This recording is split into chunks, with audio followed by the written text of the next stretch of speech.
It is September. I still do not have an introduction. I need to get to work on that, but there's a lot of stuff on my plate. But that's okay, because we still got the Gameinformer overview for September. Alright, so it looks like we're going to start off with something for the Xbox 360 fans and also the PC fans as well. It's called Tropico 4. Now, I just had to read this over and figure out what the heck this is supposed to be about, because I've never seen this before. And from the looks of it, it looks like they only got the picture out here. They don't have any more information about it. Maybe they do later on in the magazine here, but from the looks of it, it looks like it's a Sims-type game. Their tagline is El Presidente is back. I never heard of this game before, so apparently they had a couple more before this, because it's number 4, I think, right? Does anybody else know what's going on with this? But it looks kind of interesting. It looks like it's on an island with a volcano, and that's about all I could see. So it says, you know, it's a strategy game, best strategy game, and that kind of thing. It's been voted awards and whatnot. So that looks kind of interesting. I will say this. I used to play Sims when I was younger, when I was pretty young. But now that, you know, when Call of Duty came out, I was just like, what? Sims? What? What? What? And then I burned them. Okay, so one thing that did happen in September that I did not make mention of, Call of Duty XP. Say, what? What? Why was I not there? Why did I not go? Why did I not hear about this earlier, and why was I not there? Number one reason, I just didn't really hear about it till, you know, maybe a week or two before it was due to arrive, and then I was like, well, a little bit late to buy it, plane ticket to California, and I don't even know if they're still letting me in, letting me buy tickets anyway, but it was such a success. For those of you that don't know what it was like a Call of Duty fanboy heavenly put together. It was amazing. They redid some of the maps from Call of Duty Modern Warfare 2. They had layouts of the guns, of, you know, like mock-ups of the guns, life-size, everything. They had, obviously, you were able to play Modern Warfare 3. They had multiplayer competitions. They gave away I think it was $1 million or $500,000 or $2. I don't know. They gave away a lot of money. They had a lot of prizes, all kinds of competitions and stuff. It was awesome. And all the big YouTube commentators were there. And since I'm trying to get started with the commentating, I should have been there.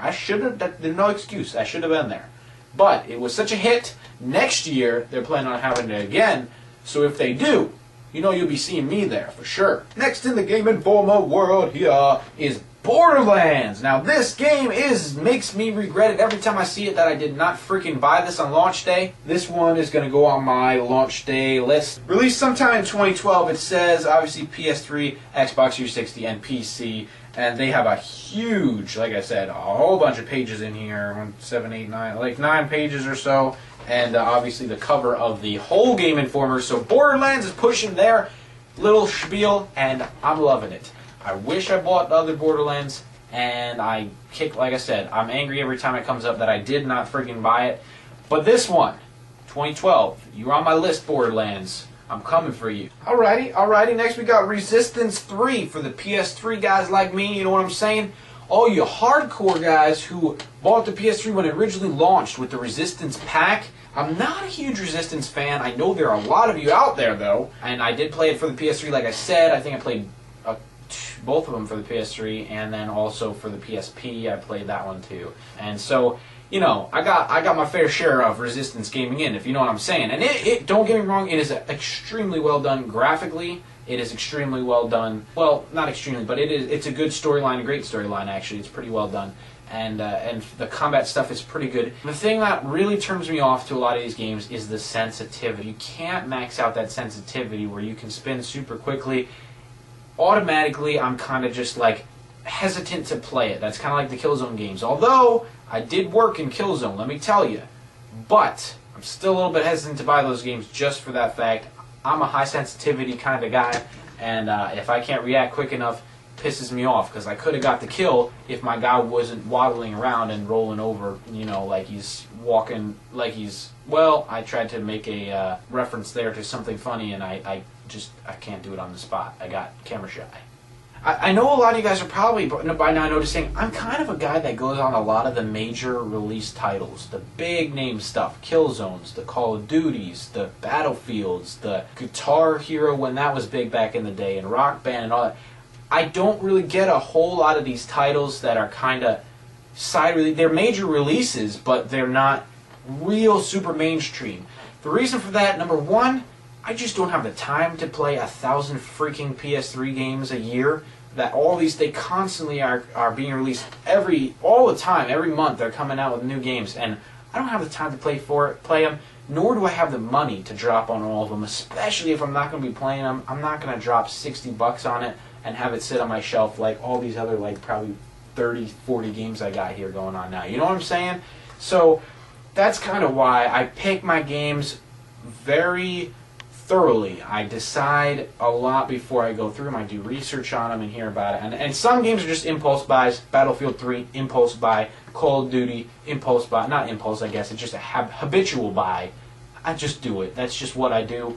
I buy it. I got it. I get it. I'm good. We got some sports games coming up here. NBA 2K12 and NHL 12. Now, I was on the PS1. I was kind of a hockey beast there with the NHL games. I don't remember which game it was, but I was pretty nasty at it for a youngin'. You know what I'm saying? And I do like playing sports games. Basketball, I kind of sometimes crave to play basketball on a video game system, and then it's just like, you know, I'll play it for a while and then be like, not want to play it for a year. You know what I'm saying? But hockey, I'm good to go with that. Especially, it's a lot more fun if you're playing against somebody else next to you than more versus a computer.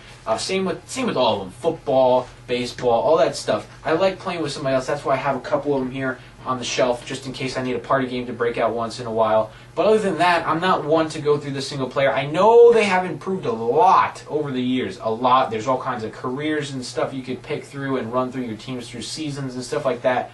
And trust me, a lot of you guys, you fantasy football and all that stuff, I'm not into that. I'm kind of a sports fan, but I'm not a hardcore sports fan. I don't sit down every week and watch the games. Not my thing. If it's your thing, that's awesome.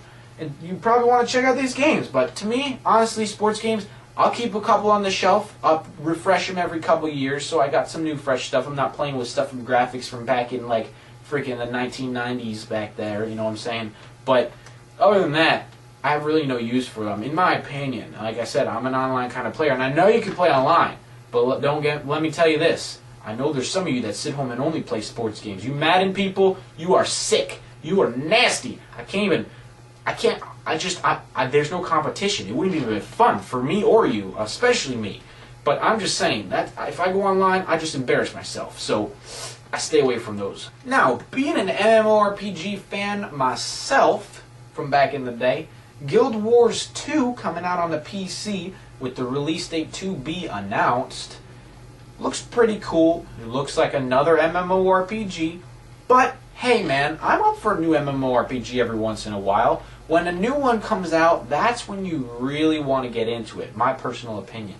Because then you're up with the top players, you're up with all the patch releases when new dungeons and levels and stuff come out and they patch them into the game. You can actually make use of them right away and not have to level up for another freaking year and a half to be able to get to use the update that came out last year. It's just kind of my opinion. I'm also a slow leveler. Look, man, I play a lot when I get into MMORPGs. I play constantly, but I'm just not a hardcore grinder, you know what I'm saying? So this looks kind of cool. It looks like it's saying it's focusing on the storytelling aspect of it, kind of.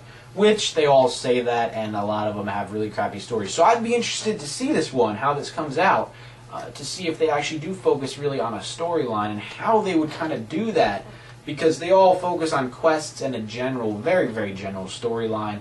Because that's super hard to tie that in. But if these guys do it, Guild Wars 2, I'd be pretty impressed, and I may actually consider, you know, giving this a try.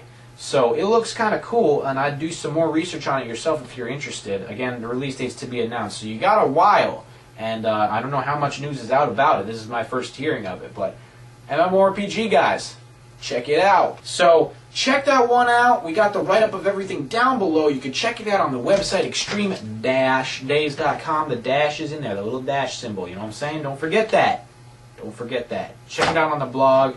Check it out on everydaygamers.com as well. I'm writing for them again. I'm back with Everyday Gamers. I'm on the podcast tomorrow night, which is Tuesday. If you've seen this Tuesday, I'm on tonight on their podcast. That should be up by the end of the week. And I'm feeling good. We got some decent games coming out now. So check everything out. I hope this helped you guys. Hope you're interested, doing some research on your games, keeping up with it all.